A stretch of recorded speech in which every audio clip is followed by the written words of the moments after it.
Hey guys, this is Darrell Addison at torpedopot.com and Darrell Addison at torpedopot.com.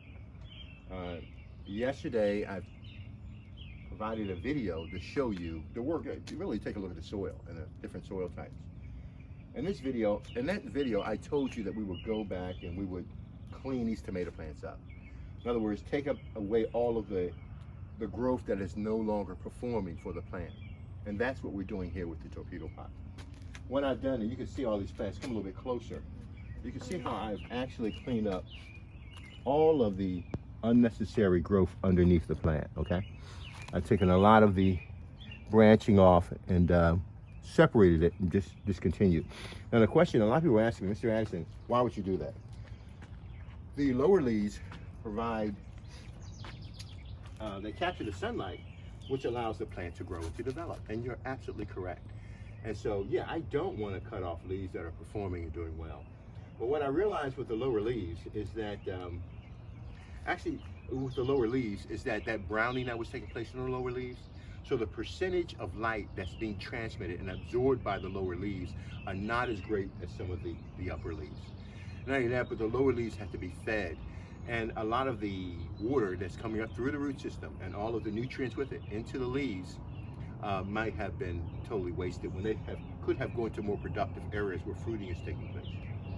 Come here a little bit closer. I want to show you, I want you to take a look at these little drops. These are fresh cuttings that I have here. And if you can see the water coming out each one of these cuttings right now. Now you see that little drop of water? Doesn't look like much, does it? But that's how fast water is transferring from the base of the plant to the leaves of the plant. And that's what you see right here. All these little drops. You see this drop in here? All these drops up in here and a drop down in here. All of this. They call that Transpo, where you're transporting water. And it's also, evaporating. So Transpo evaporation. And so that's what's happening. So all of the water that we put inside this planter now is being uptaken through these fat root systems. And you'll see those with the fatter stalks are the ones that are producing the most amount of water because they have the most transpo evaporation taking place in the planter. So when we cut these plants back, what we're doing is allowing a lot of that nutrition coming from that soil to reach the areas that we want the most.